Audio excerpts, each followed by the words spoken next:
You've just joined the Prepper Broadcasting Network, where we promote self-reliance and independence. The views and opinions expressed are strictly those of the host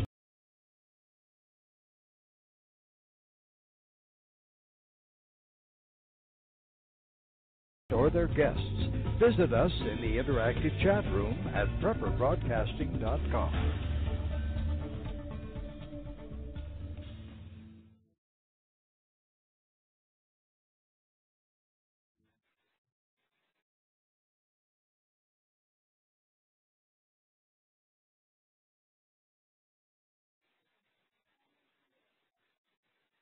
Hello, guys.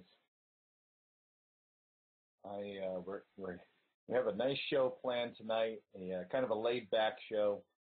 We want to talk about spring on the homestead, a little bit of what we've been up to in the last couple of weeks, and excuse me. We want to catch up with you guys. Just take a night to talk about what we've been busy doing. And we had a little bit of a stutter there in the beginning with our live stream, but it looks like we're good to go here, so I think we're good. So tonight we're going to talk about our spring on the homestead, some of the events that we have been busy preparing for, some of the big projects that we've been working on. We're going to talk a lot about upgrade improvements on our homestead and some tips that we might have for any of you who are looking to do some upgrades to your homestead, maybe some plans for the future. And we'd love to take some question and answer time. And we'd like to open up the microphones tonight and include your calls on the show. So if you would like to call in on the phone, you can dial 347-202-0228. Be sure to press 1 after connecting to get into the queue. So we have a really exciting show tonight, guys. Just a lot to talk about and a lot to get into. I'm really looking forward to chatting with you guys. And if you have any questions that you don't want to call in, just tag @homesteading in the comments box, and I will be sure to get to it. So we're going to jump right into things tonight, updates from our homestead this spring, and I get to talk with you guys too. So let's get into this.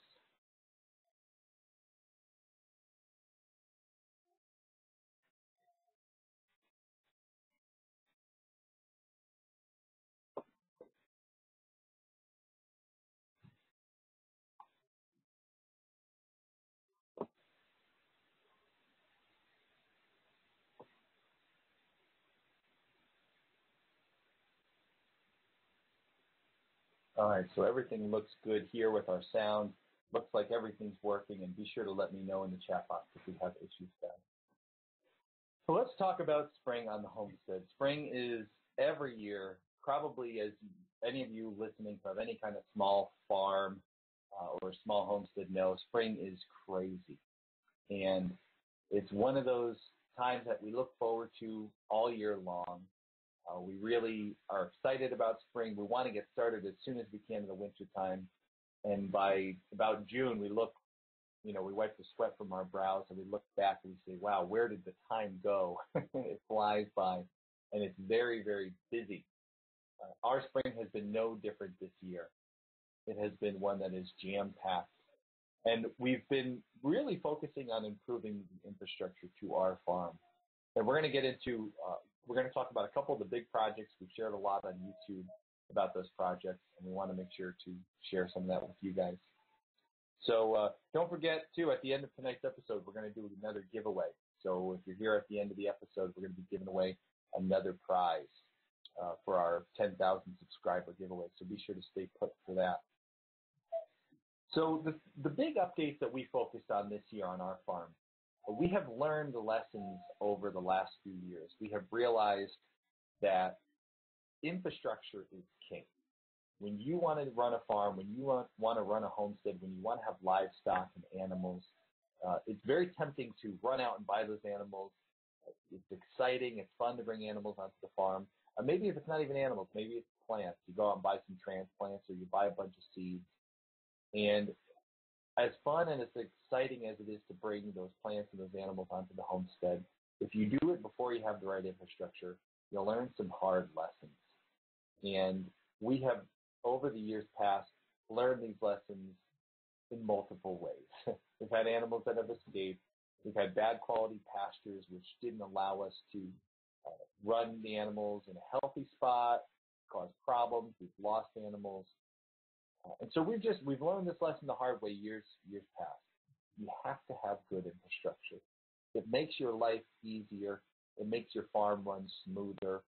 And it makes you enjoy homesteading and enjoy farming so much more when it is all going smoothly. And so this year we focused on a couple problems that over the last 6 years now of homesteading on this property, we addressed some of our biggest problems. Some of the things that took us the most time, the most work to take care of, we targeted those so that we could improve our year on the homestead. And we targeted those early. We really got to work. We were fortunate to have a very forgiving winter this year. It was not too hard, and we were able to get started working in February. February was warm. It was beautiful out, and so we got a great head start on our season. So the biggest problems that we have in the years past face, first off, our main barn, where we keep most of our livestock in the wintertime, it was not functional. The barn had it was hard to keep clean because it was on a gravel floor. And even with gravel, which drains nicely, if you put a layer of hay down, it still can get all gunky and mucked up. And it's hard to clean. It breaks pitchforks. It did not work well. So cleaning the barn was hard. Keeping the barn neat was hard, which meant keeping a healthy setup for your animals was difficult. It also meant it was hard to winter animals, especially animals like pigs, because if you have pigs in that barn when it's cold, they make a big mess. All the poop and all the hay that you have to clean up, it just gets disgusting. So we addressed that issue, and we also addressed another glaring issue with that barn, which was that we didn't have a road to the barn. So all winter long, we couldn't plow to the barn, which meant the barn was a good distance from our house. We'd have to trudge through the snow to get there and trudge all the way out there carrying feed on our back, carrying hay on our backs, because we couldn't drive there. We couldn't deliver feed there. It was just not a very good setup. And one of the biggest lessons we learned with infrastructure is make sure all your barns are easy to run, good to run, and easy to get to with a vehicle. And so this year we targeted that barn first and foremost. That was February. We poured a concrete floor in that barn, and we cut a road into that barn. That was a life changer. Now, pouring concrete in the barn, it was a lot of work prepping. To get the concrete truck there, we already had to cut in a rough road, so we needed to get an excavator on the property. A lot of you know, I've talked about this on YouTube a lot. I'm very fortunate. My father is an excavator. He's had an excavating company. That sounds funny.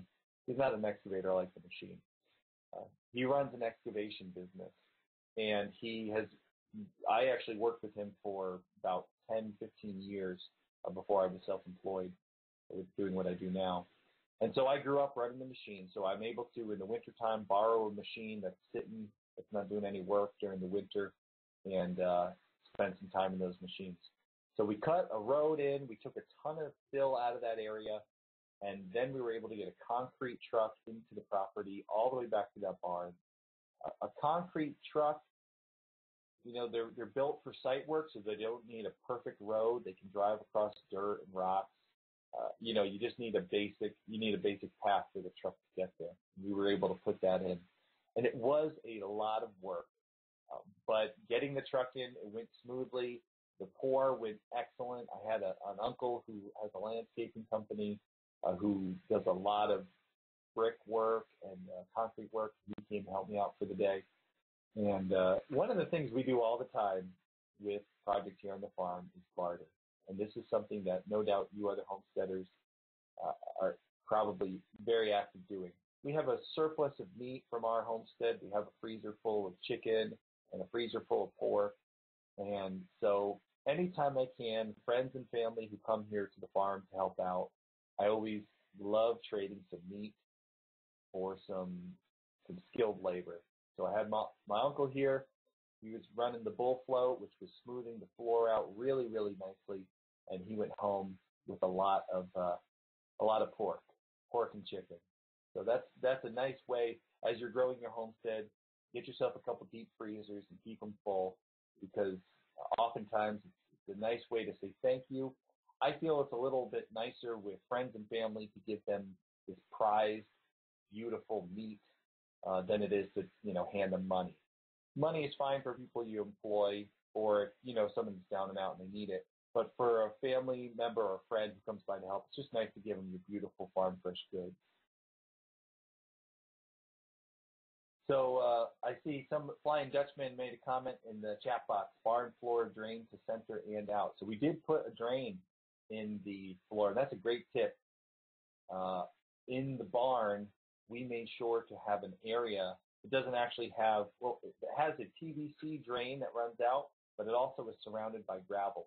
So for this center spot, the water can get into the gravel and drain out. And I'm telling you, concrete floors, this is one of the biggest things I have learned. Since we finished the floor, and that was back in March, we've had all of March and all of April, and now we're getting into May here, cleaning this barn, and we've housed pigs in it through some cold weather. And the barn has never been so clean.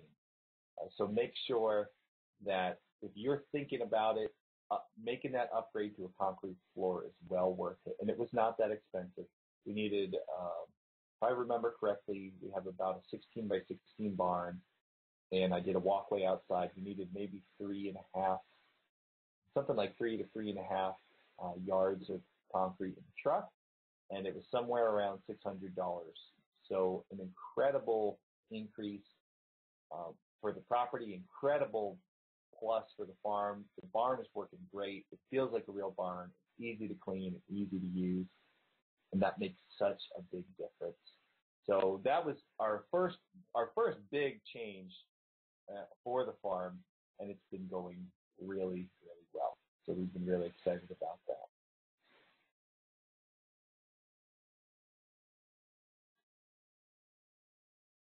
So let's talk about our next big update.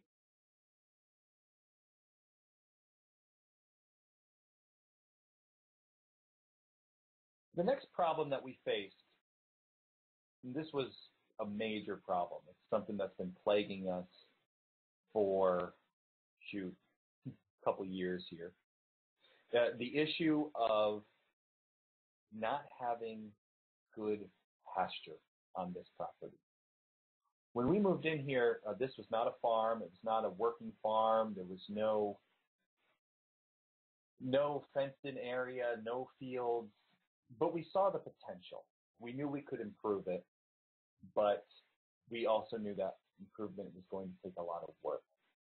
And so we've been slowly, the first year or two, we fenced in as quickly as we could the back corner, and we did very, very bootleg, busted fencing. We took that woven wire. We had a couple old spools in the woods on the property already. Fortunately, they were here when we got here. And we just rolled them out, T-posts, stapled some to trees. It was not best practice, guys. It was just a young couple with very little money who had to just take advantage of whatever was there and they could use to get off the ground with their homestead. And if you're there right now, trust me, it's better to do what you can. We've been there. We've been broke where buying one box of U-nails is about all we could afford, and it was like, you know what, we're going to nail this into some trees and see what happens. And we've had old, crappy fences for a long time. We've had very little good quality pasture, and we've made it work. So don't let it stop you if you can't afford to put in brand new fields and high tensile fencing and everything else, all that fancy stuff. For the first couple of years on the homestead, it got us by. And we've been raising pigs for so long, and the pigs, they don't seem to mind the lack of perfect pasture. They do like the grass, and we were always able to keep them close enough to fresh grass where we could either let them in and out every day into the fresh grass for at least an hour, or bring them garden clippings or something like that. But As we got into more ruminants, we got into goats, we got into sheep, we thought about the idea of maybe getting a cow. And as we got further and further down that path, and we started bringing more goats and more sheep onto the property, we really saw, it became very clear that it was not, we did not have the right pasture for that setup. And it became very apparent last year because last year we brought on more sheep and goats than we ever had. And the pastures were just plagued. There was too many animals. The quality of the pasture was not there. And we had too many animals on too little pasture, so we dealt with worm issues. Excuse me, we dealt with worm issues. We dealt with overgrazing. And it got so frustrating and so hard that we just said, you know what, forget it. And we got rid of the sheep and we got rid of the goats for the wintertime because it was just too difficult to keep them. But we realized the value in having these animals on our farm. We personally love the meat that you get off goat. Goat is delicious, really flavorful, great quality meat. We love lamb meat. Lamb meat's fantastic. And a major part of our homesteading effort goes towards meat because I feel it's one of the easiest ways to feed your family from your homestead. Meat is such a great way to take care of a major part of your food. If you figure every meal, if you eat at least 30% to 40% of that meal is meat, then if you can raise your family's meat, you're raising 30 to 40% of your food. That's an incredible amount of self-sufficiency. And so we wanted to bring goats and sheep back, and we also were seriously thinking about bringing cows onto the property, but we couldn't do it with the pastures that we had. So what did we do? Well, we had this very low area on the property, this very highly sloped, it was an extreme slope, so you couldn't use it for good pasture. It wouldn't keep grass. And the soil there was very sand. It was pretty much sand. So we wanted to take advantage of this area, but it was just too steep and not good quality soil. It just wasn't usable. Well, when we put the road in for our barn, we wound up cutting a major amount of material out. We had to lower, in some areas, 4 or 5 feet to get the road in on grade. And so now we had tons of extra material. So for a couple days, I had a dump truck. We have an old farm dump truck on the property and the big excavator. And I, again, bartered with my old man this time. I got my dad up to the property. And he spent a couple days running a truck. I was running the excavator, and I filled him up and sent him with all this material down into that lower area. And we filled it slowly, higher and higher and higher, flattened it out to the point where we have added acres onto our usable area. Now, part of that was from filling. Another major part of those acres that we've added has come from clearing. We've cleared a major part of our wooded area, and we didn't clear it from every tree. There's some real benefits to having trees in your pasture, especially mature trees that your animals aren't going to kill. We are blessed to have lots of big oak trees on our property. We have some giant red oak trees that a grown man couldn't put his arms around the trunk. And they just shower acorns in the fall. So we have cleared lots of the forest, the smaller hemlocks and pine trees, to make room for some fencing so we can go in there. We've opened up the forest floor so we can grow some pasture mix. And we have increased our pasture. We have probably increased it 5 times what it was. I haven't actually done the measurements yet. That's something I have to get to. We're in the middle of this project right now. We literally have just finished the clearing. I was out today in the excavator just finishing up some last little touches. It's beautiful. It's going to be so much better for not only our animals, but the wildlife. If you think about a mature forest that's nothing but just tree after tree after tree, that's like a wasteland to animals. Oak trees are nice, but if you have like the forests that we have here are mostly just hemlocks, and hemlocks are evergreen. They keep the forest floor shaded out. Nothing is growing. That's a wasteland. It's no good to deer. It's no good to turkeys. It's no good to birds. Nothing can grow in the mature forest. And that's why when we look at the natural cycles in nature, we look at what a forest fire does. It goes into a mature hardwood forest. It burns up those trees. It opens up the forest floor, opens up the canopy, so now light can hit the forest floor. And suddenly life just bursts forth with all kinds of scrub brush, insects, small mammals. It just becomes this beautiful, lush area full of life. And so that's what we're mimicking. We're opening up the forest floor. We're going to be putting some seed down in there, some pasture mix, and just bringing life into that area. Some of that life will be our farm animals that we bring in and have there, eating acorns and being fed and watered by us. But then there'll be lots of benefits to the wildlife too, which not only is wonderful to have more wildlife on the property to enjoy, but as a hunter, that means I'm bringing even more food into the property. And one of the areas we really cleared a lot from was our food plot. We have a food plot up in the ridge behind the farm, the house here. And I spend a lot of time hunting each year to put, again, meat in the freezer for my family. And a food plot is a tool that you can use to bring wildlife in.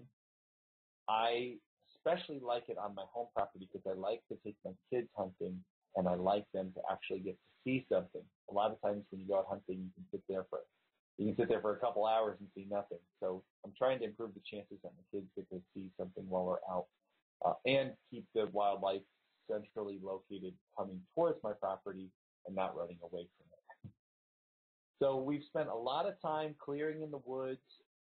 I have, last couple of weeks, cut way back on my production of YouTube videos because we have been so busy. Every free minute has been spent in a machine and improving the area around us and the forest. The forest, it's going to be better for the trees in the forest now. It's going to be better for the wildlife, and it's going to be so much better for our farm. So I'm really excited about these changes. We have another major project that we have been preparing for, and that's our orchard. And we're going to talk about that. I want to take a minute here to just get our commercials out of the way. And when we come back, we're going to talk about all that we've been doing to prepare for our orchard. And we'll take any questions that you have that you've already tagged at home study. I'll give a quick look as we cut away to the commercial break here and see if we can answer some of your questions, whether it be on food plots, whether it be on the pasture, the projects we got here, the barn. Fire away any questions. We'll be sure to get them after a quick break. Hey, I'm Joe Alton, MD. I'm here to remind you that disasters can happen anytime, anywhere, and you need to know what to do in an emergency. The new 2016 third edition of the Survival Medicine Handbook is the essential guide for when medical help is not on the way. The Survival Medicine Handbook covers every issue you'll face in times of trouble, and it's all in plain English. Get the Survival Medicine Handbook at Amazon.com. I guarantee one day you'll be glad you did. When disaster strikes and your GPS is useless, ancient navigation techniques will ensure your survival. New from Ulysses Press, Prepper's Survival Navigation. With this guide, you can easily travel through even the farthest, remotest places, utilizing tips from the United States Army and lifelong wilderness experts. You'll learn life-saving navigation techniques. This definitive guide to terrain navigation also teaches you essential survival skills like firecraft, water procurement, and shelter making. Prepper's Survival Navigation is essential to have on hand during any outdoor adventure, including the weekend family outing. On sale now. Find Prepper's Survival Navigation on Amazon, Barnes & Noble, Prepper Broadcasting, or wherever fine books are sold. Hi, this is Ron Paul. I am a former congressman, physician, and presidential candidate. The world is in turmoil. Things like Ebola, earthquakes, wars, and famines are commonplace. As Americans, we are largely sheltered from these events. However, in parts of the world, just having enough food is a huge problem. For some of us, there is the nagging thought that we may not always have it so good. So we keep some food on hand just in case. My family and I have found a product that helps us do this better. It's a home freeze dryer from Harvest Right. With it, we eat healthier and store a little more food. We freeze-dry everything we love to eat, and it lasts up to 25 years. Who knows what the future will bring? One thing certain, my family and I will always have food on the table. To learn more, go to harvestright.com or call 800-923-9591. That's harvestright.com or 800-923-9591.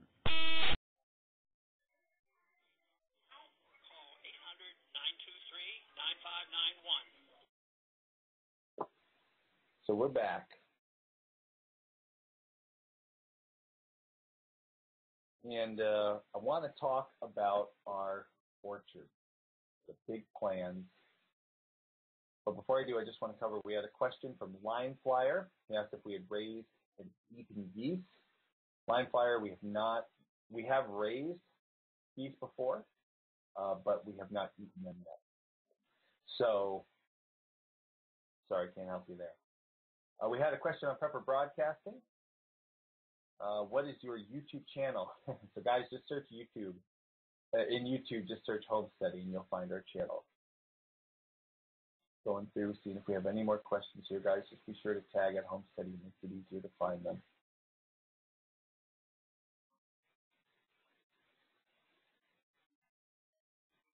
Lionfire asks about peach trees, pear trees. Do we use pesticides for the bugs? I got to say, Lionfire, we're new with our orchard, our apple trees. We've only had the trees in for 1 year, but we had some great advice a couple weeks ago from Dave from Northeast Edible. If you go back and look at the episode about orchards, he shared some stuff, some good tips on getting rid of the pests. And then Line Flyer, boy, our most questions for the night award goes to Line Flyer. How many eggs do we produce weekly?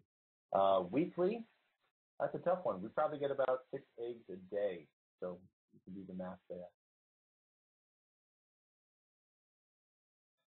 So let's talk about our next upcoming giant project, our orchard.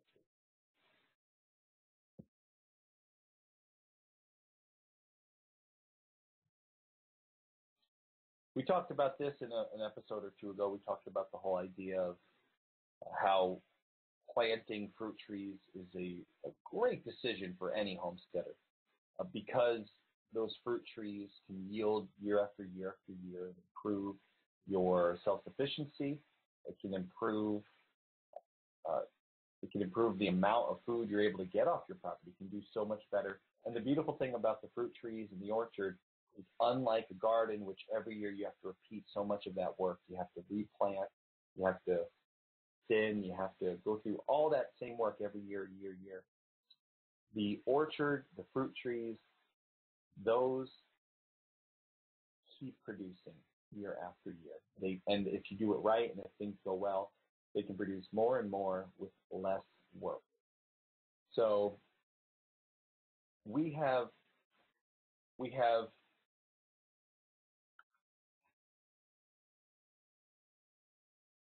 sorry guys, I'm going to just cut out there back.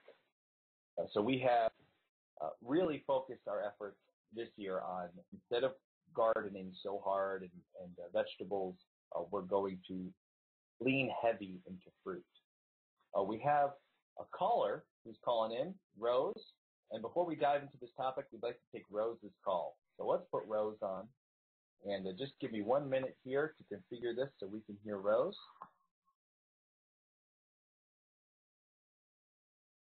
Hello? You there, Rose? I'm there. Welcome to the show, Rose. Thanks for calling in. Thank you. I'm Rose from Wholesome Roots, and I was hearing you talk about inviting the wildlife back into your new pasture area and how great that would be for hunting, et cetera. And then you started talking about the orchard, and I was wondering, what is your plan to keep the deer from eating any of the orchard trees or your garden or anything? Because that's one of our biggest obstacles here on our farm. Great question, Rose. We have the area that we're going to be putting in the orchard it's further away from where our forests, our pastures, and our food plot is. So if you can picture our property is a very long property. It's longer than it is wider. It's not like a square. It's like a long, long rectangle. And at one of the far corners of that rectangle is where all our livestock and our garden is. And that back corner has a fence, which is not deer-proof if you had nothing else there stopping them, right? So it's only a 4-foot high, or maybe 5-foot high woven wire fence. A deer could jump over that, no problem. But we have livestock all in that back corner. And so that will kind of prevent the deer from coming too close to that area. I also keep my dog in that area. His outdoor pen area is in that area, so he keeps him out throughout the day. But then at nighttime, if all the animals are in and the dog's in, the deer are still going to be able to get in there. And so our plans for the orchard itself, and we haven't had a big problem with the garden because the garden, it just wasn't a high enough value, what's the word, temptation for the deer to risk going near a dog or going near our other livestock. But I'm sure the orchard is going to be, and Dave from Northeast Edible warned me about that. So what we're going to do is use a combination of electric high tensile and also just electric. You see like the tape, the electric strip tape. Yep.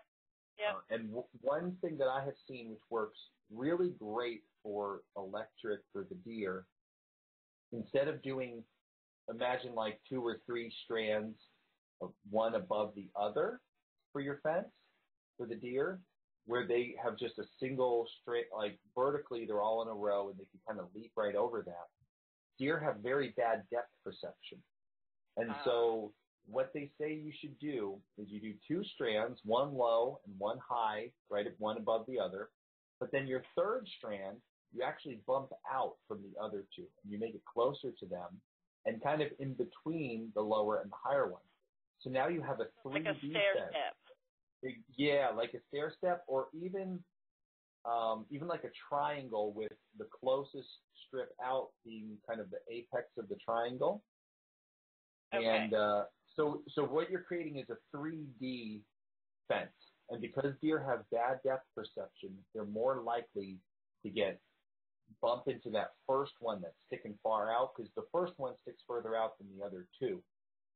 And they're much more likely to wind up getting zapped on that and then taken off. So if you have a very powerful charge and it's got that 3D effect, that I have heard. Now, we haven't tried it here yet because we haven't needed to, but our plan for this is either electric high tensile, where we can electric high tensile, and where we can't, we're going to go with that 3D electric tape. Does that make sense, Rose? That does. That's similar to what we were thinking about possibly having to do in our orchard area, because the deer have been almost killing our young pear and apple trees. They'll hammer it. Yeah, they're really, really bad. One of the other things we looked at doing is one of those net fences, like the Premier One fences, and doing ducks out in that area to keep like guard ducks, you know? Yeah.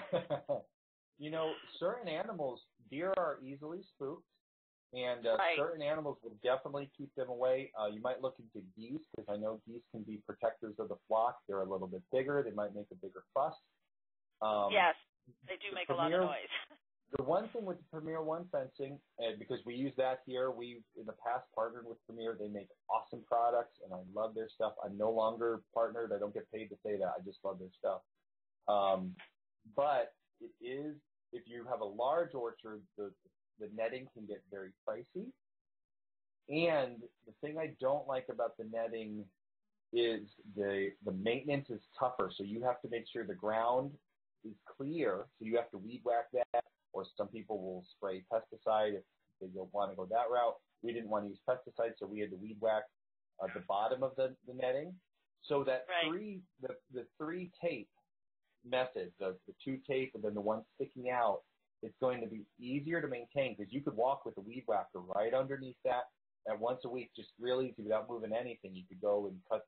And even with that, you might not even need to, because the strand that's going to really get them is the one that sticks out So you may find that's an easier method that's more effective because a deer can jump over all those fences from Premier One. Just to give you an idea, we had a goat. Her name was Lido, and she was very much like a pet, way less like an actual piece of livestock.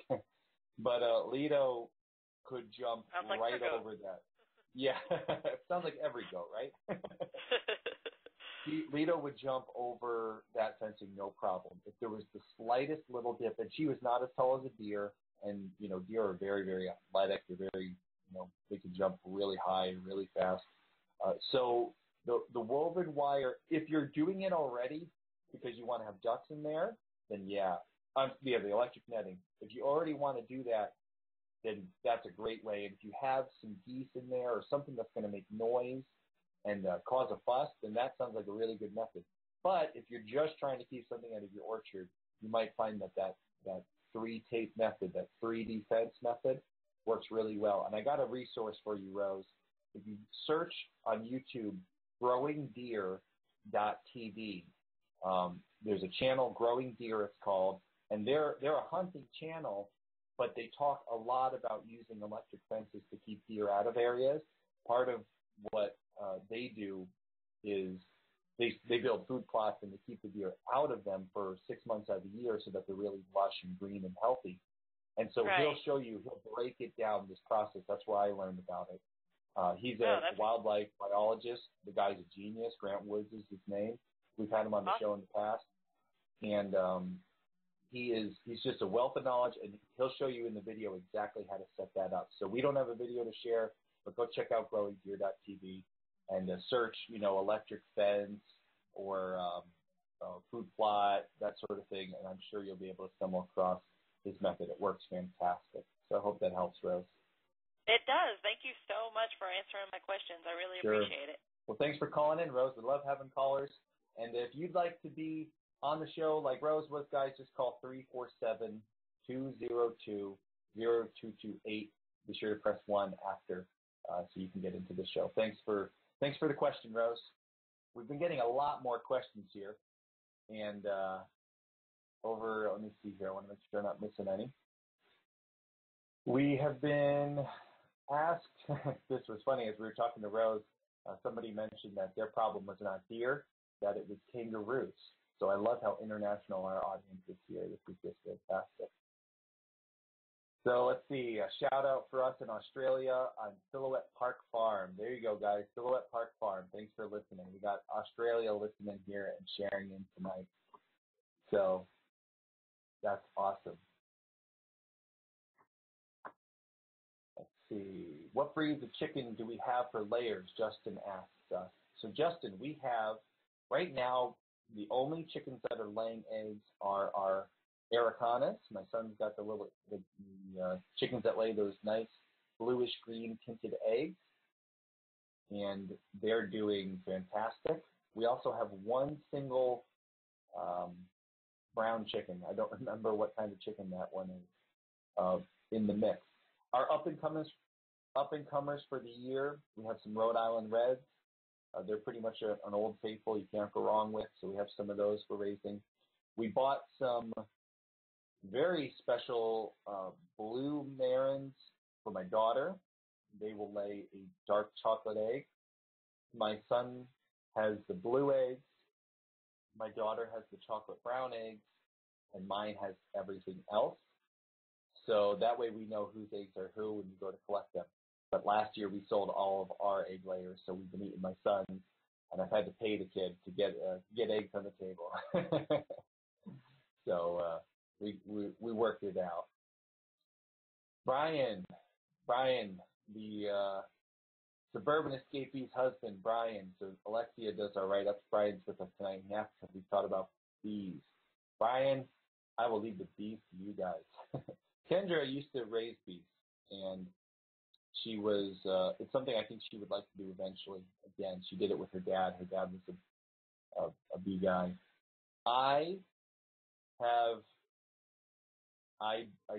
I'm not comfortable around bees. I've been stung a lot of times as a kid, and I had a couple of those experiences where you throw a rock. This sounds bad. I wasn't throwing a rock at the bee's nest. I was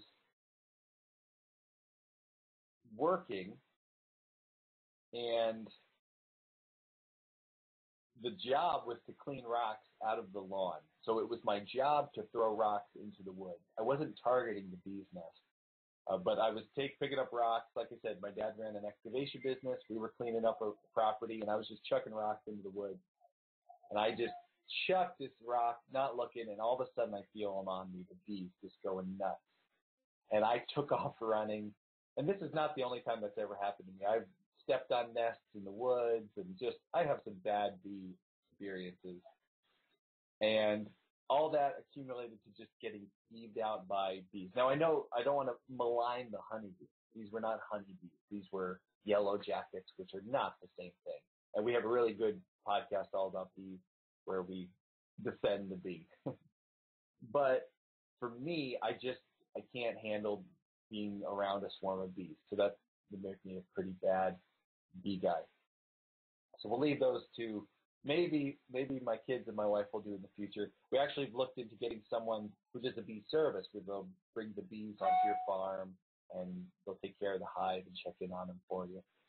So we'll see. That'll be maybe in the future you'll see that.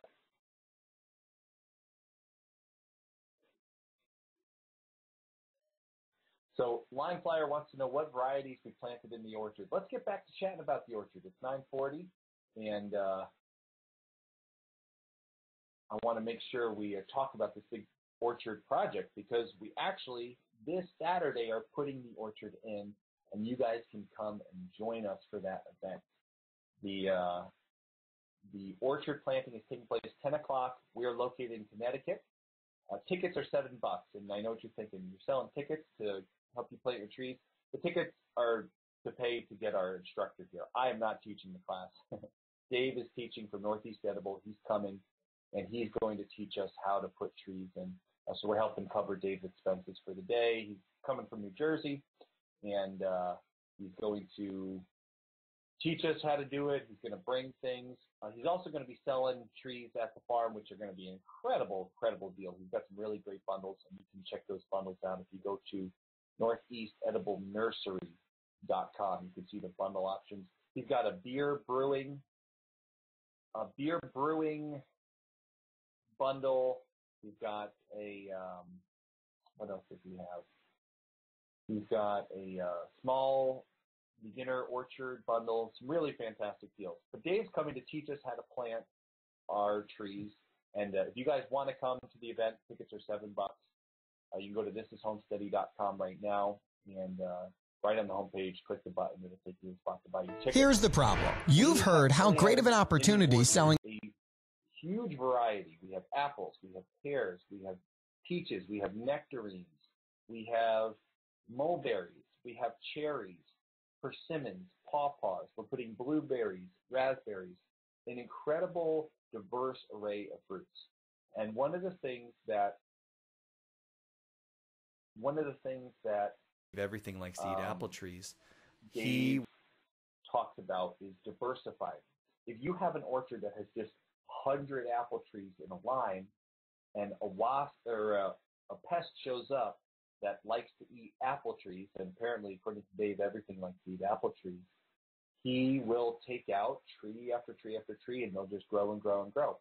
But if you diversify, just like we see in nature, if we look out in the forest, you don't have 100 oak trees in a row. You have oaks, and you have birch trees, and you have maple trees, and they're all mixed and matched.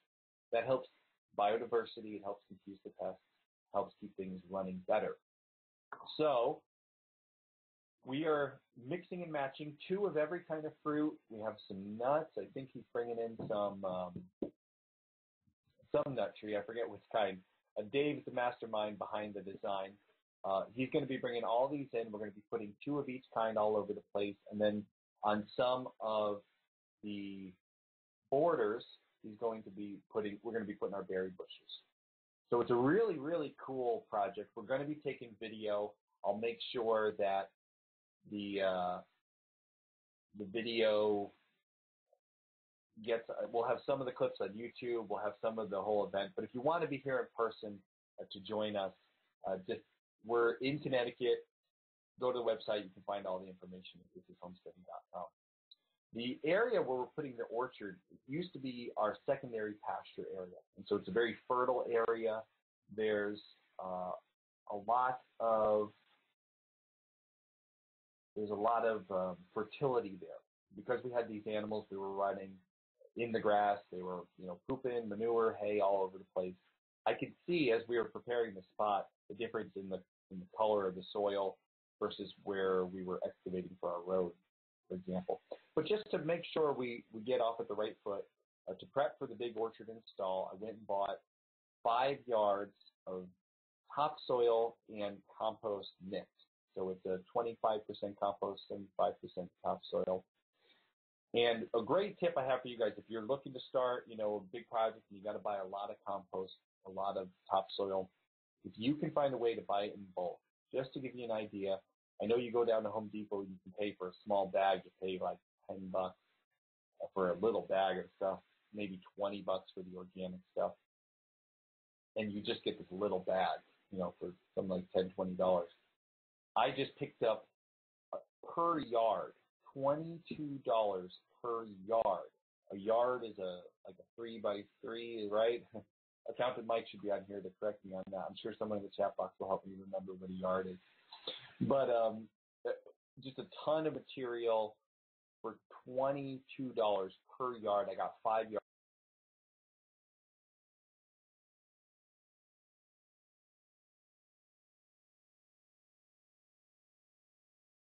I got a pile out back at the mountain. I'll use everything up in the orchard, and then whatever I don't use there, we can throw back in the garden.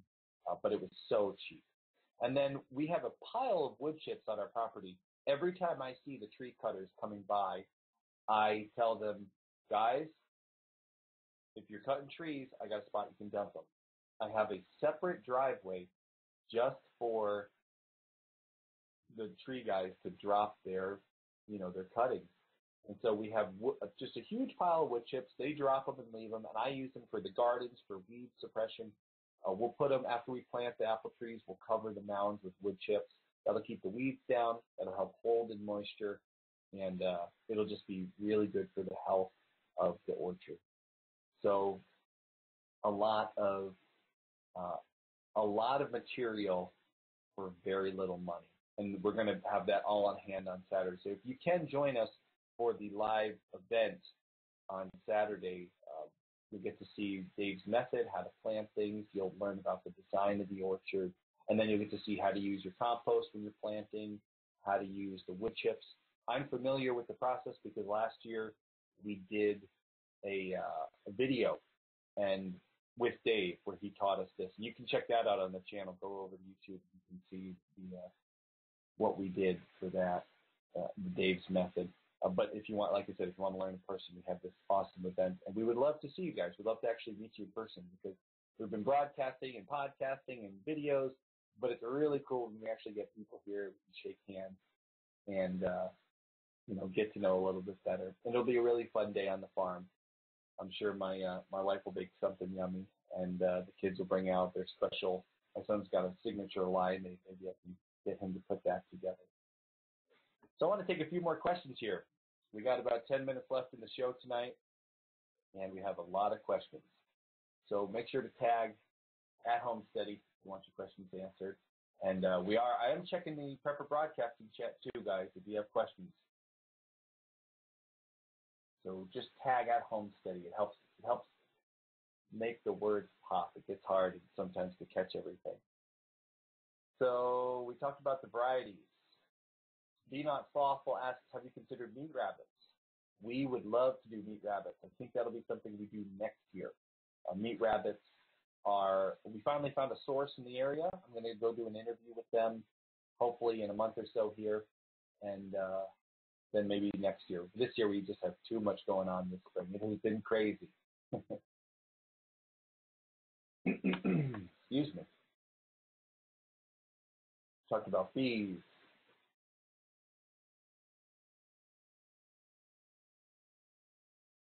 Oh, interesting. Line Flyer says mulch only works in the north. It makes great ant beds in Texas. Doesn't work. Justin wants to know what a pawpaw is. Justin, go and listen to the interview with Dave. We talked about pawpaws. They are I've never even had one. We talked about them in the last 2 weeks, though, because we talked about them foraging, too. So if you want to know what pawpaws are, the last two episodes, last two live shows covered that.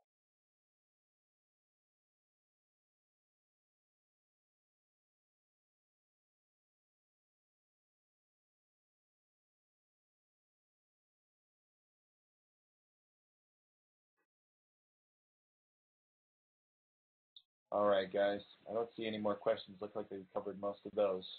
So I want to talk a little bit about, for the last few minutes here, a little bit about what we have planned for the show in the upcoming weeks and months. We have been experimenting with so many different things with homesteading. We've been doing the live shows on Tuesday nights. We've been doing the weekly podcast. We used to do the monthly podcast. We were doing videos on YouTube. And Good Game Bees and Homestead says, our cow podcasts have them looking into a cow. My apologies. So we've been trying all kinds of different stuff because I'm a media creator. It's what I do for work, podcasting, video creation, all this stuff. It's what I do for my living. And so I love trying new things and experimenting with new things here on YouTube, on the audio, the podcasting route, Prepper Broadcasting, and over Blog Talk Radio. We've been sending a podcast out with iTunes for the last 3 years. We've been doing all kinds of stuff. And we really want to know, what does our audience like?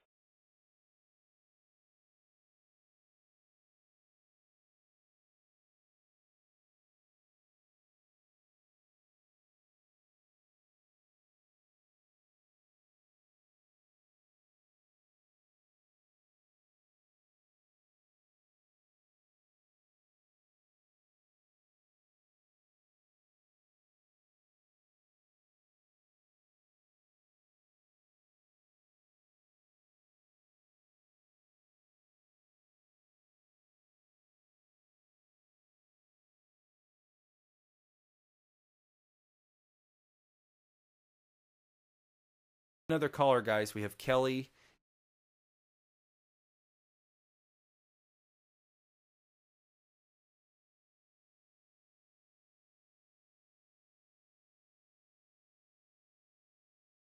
Like the best, because at the end of the day, I'm the kind of guy, I like to do a couple things really, really good instead of all the things poorly. And I don't want to try to do everything and do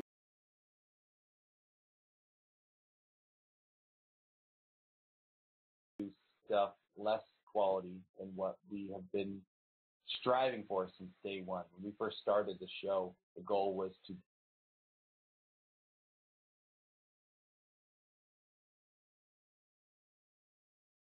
be as best as we can, quality-wise.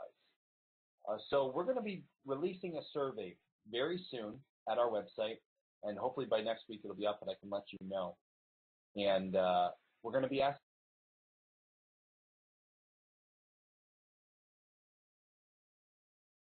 you guys, what do you like? What are your favorite things that we produce? Is it the podcast? Is it videos? Is it the live stream every Tuesday night? What is it we want to know? Because we want to do that the best that we can. So keep your eyes peeled for that. We have another caller, guys. We have Kelly in the queue, and I'd like to take Kelly's question or chat with Kelly, whatever Kelly's got planned. So let's bring Kelly on the show. And then we'll close out here. We'll do our giveaway. Are you there, Kelly? I am here. How are you, Kelly? I'm well. How are you? Good. Thanks for coming on the show, Kelly. Certainly. Hey, I was going to simply ask. I heard that you said anything have thought about bringing in you thought might work best in your area. A flower bed's a fantastic idea, and so much of this property now that we've opened up, you could do wildflowers, you could do something like that. We are fortunate we have right now on the property a couple different flowering trees, which in the springtime bring in tons of bees. But the flowers fade, and we don't have hardly any flowers throughout the rest of the year. We're so focused on your typical crops that are going to produce food, and we haven't given enough attention, mostly because we don't give a whole lot of attention to the garden, period, for reasons we've previously stated. I do not have a green thumb, and we do like to focus mostly on the meat. But it is a fantastic idea, Kelly, and it's something that it's one of those things that as we continue to progress and do more on this homestead, it's something we should have on the list. I know it won't make it there this year. We're about ready. By June, I think we're about ready to throw in the towel and say we're not doing any more projects because we've been working. We got a head start in February, which was nice, but we're getting tired. But yeah, that's a great idea. It's something we should do and something people should definitely look into. Do you have on your homestead, Kelly? Is that something you do? I'm actually going to put in as many as I can fit around the edges. Mexican sunflowers, which are kind of the size of a daisy, but they grow 6, 7, 8 feet tall, almost like a bush. You almost have to support them, but they are really good at growing wild and attracting everything from a butterfly to a honeybee to the ones you don't want, wasps and such. That's awesome. We'll have to look into those, especially because if you grow a big flower, it kind of, gives you a little bit more for a little bit less work than a lot of little flowers, unless it's the wildflowers kind of thing. Well, thanks for the idea, right, Kelly. I'll have to put that on the to-do list. You already got me work for next year. That's what I'm here for. Good. Appreciate it. Well, thanks for calling in, Kelly. We like having you on the show. Thanks for calling in tonight, guys. We're bumping up on our just a couple minutes left in the show, and I want to make sure we get to do our giveaway. So last week we weren't able to include both chat boxes, but we're going to do that this week. So here's how you win. Right now, just text either in Prepper Broadcasting or over on YouTube. Just text in the chat box, "I want to win." And you have a couple seconds to do this. The way that we choose our winner is we just do the Google random number generator, and I ask it to give me a number between 1 and 10, 1 and 20, whatever it is. I hit the word generate. It punches out a number, which it already has. And as soon as I see that person, number 8, Corey Morris. Congratulations, Corey. You are our winner. Did Corey win last week? Corey, if you won last week, people are going to think this is fishy. You'll have to let me know. The name, for some reason, I feel like Corey won last week, but let me know if I can check my. If not, we'll give it to number 9. But so, guys, thanks for joining in for the live chat. I'm going to keep an eye out. Corey Morris won last week. All right, Corey. Well, I can't give you 2 prizes. So right after Corey, let's see who is right after Corey. I'm going to go to the box here. You know what? I'm going to get a new number because that got a little fishy there. So number 5. Number 5 was Corey Morris was 8, 7, 6. Number 5 was over at Prepper Broadcasting.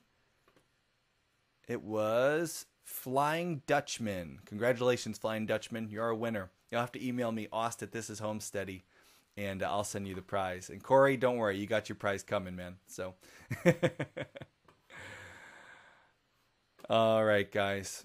We got a couple minutes left here. So, closing thoughts. This was a fun show, guys. We have been like I said, spring is a crazy busy time on the homestead. Have you given any it's thought a time to any when kind of we never have this year to attract we never have pollinators? enough time to do what we really want to get done. That's a great question, Kelly. I actually have one.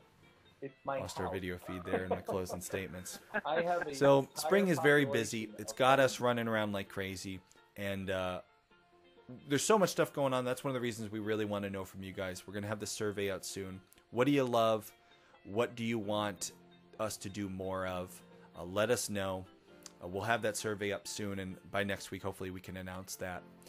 Thank you guys for joining us for tonight's live show, and I hope your springs are just as filled. I hope they're just as exciting and full of good things to do. And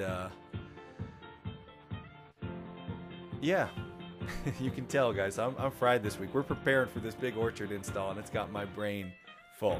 So I hope to see you at the Orchard. Head over to thisishomesteady.com if you want to get tickets for the Orchard install. I'd love to see you there. And thanks for joining us for the live show. Thanks for calling in. Thank you so much to all who help support the show. Prepper Broadcasting for having us. All you guys on YouTube. Till next time.